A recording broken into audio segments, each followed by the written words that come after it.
que no INSS, na saúde, tenha-se trabalhadores habilitados em Libras para atender os usuários surdos, né? Também podemos reivindicar que isso vale pontos no plano de carreira, para incentivar bastante a participação da companheirada no curso de Libras.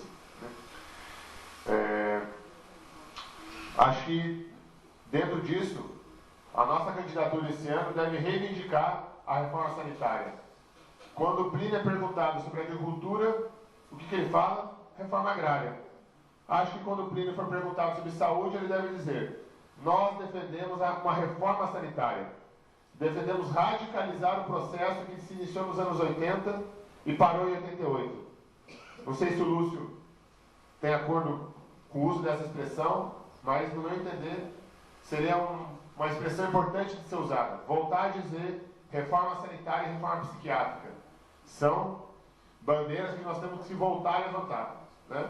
Mais do que aí defender o SUS, porque aí parece que nós estamos defendendo o sistema que está aí, não o nosso projeto. Nós temos que ser claros. A nossa candidatura defende a reforma sanitária, porque só é possível ter saúde numa outra sociedade. E é isso que a reforma sanitária colocou para a gente nos anos 80.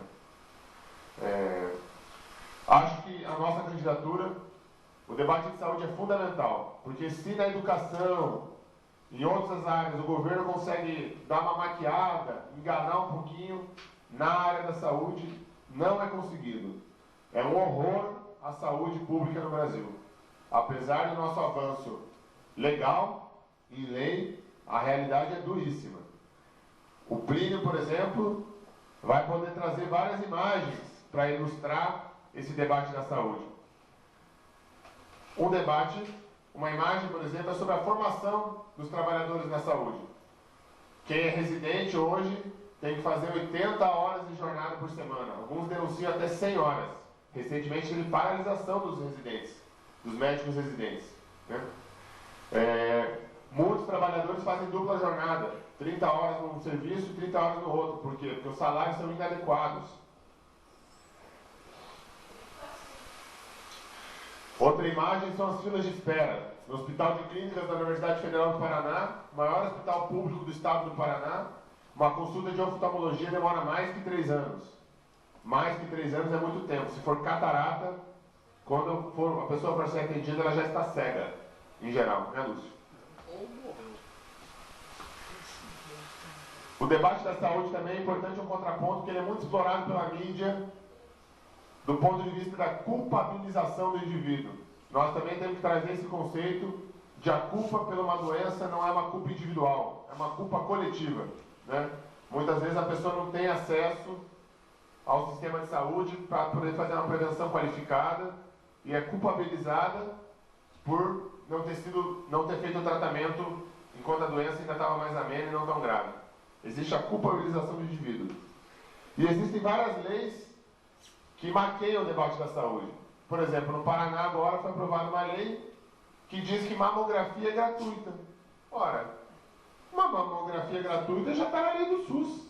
Você tem uma lei do deputado Ney Letrevaux, em 2010, para dizer que mamografia é gratuita.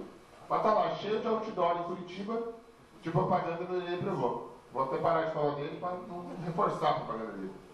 As leis antifumo. Lógico que é importante as pessoas deixarem de fumar, porque a lei antifumo pode ser um avanço. Mas as pessoas hoje sabem que não podem fumar. Mas se elas quiserem parar de fumar, elas não têm acesso a um tratamento na rede pública para poder parar de fumar. Então, a lei antifumo acaba sendo uma grande questão midiática, uma grande propaganda, mas não funciona. Lembrar também que a reforma sanitária não teve só retrocesso nos anos 90 e nos anos 2000, existiram prefeituras que de alguma ou outra maneira implementaram avanços na reforma sanitária. Aqui no Rio Grande do Sul, por exemplo, os relatos que eu tenho da política de saúde do trabalhador, que teria avançado um pouquinho, tal, mas tem muitos limites. E hoje, o partido que de alguma maneira implementou um pouquinho desses avanços, hoje defende um projeto totalmente contrário à reforma sanitária, que são as fundações estatais de direito privado.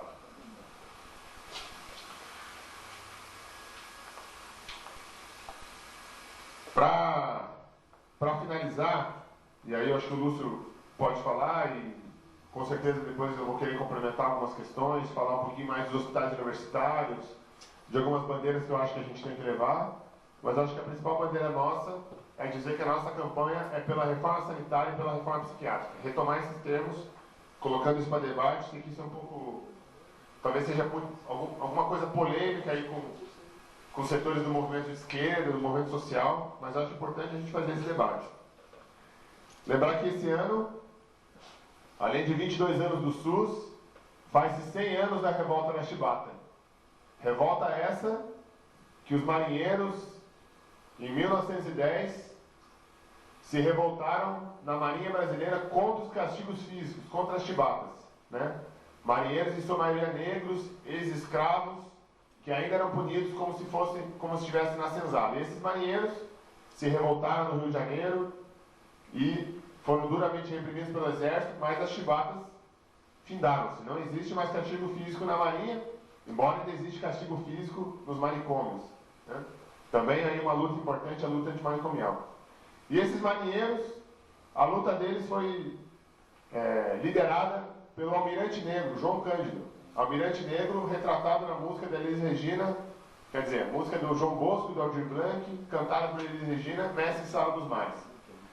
E esse João Cândido, quando ele tinha 80 anos, em 1964, os marinheiros voltaram a lutar no Brasil, fizeram greves, né? Contra ali o golpe militar que se preparava. E esses marinheiros foram pedir ajuda para o João Cândido em 1964. E ele, nos seus 80 anos, se propôs a ajudar, porque entendia que, mesmo com 80 anos, é possível e é necessário construir pontos para o futuro, mesmo quando você sabe que você está perto, enfim, da morte e que você provavelmente não vai ver essas pontes para o futuro que você está construindo. E a nossa candidatura à presidência também tem um senhor que, nos seus 80 anos, busca apontar pontes para o futuro, mesmo sabendo que não verá essas pontes que hoje ele está construindo. Então, eu acho que é com a força dos 80 anos de Plínio de Arruda Sampaio, dos marinheiros da revolta na Chibata, com os 80 anos de luta de João Cândido, que nós temos que tocar essa campanha para implementar e para dizer que saúde não se vende, louco não se prende, que quem está doente é o sistema social. Obrigado, pessoal.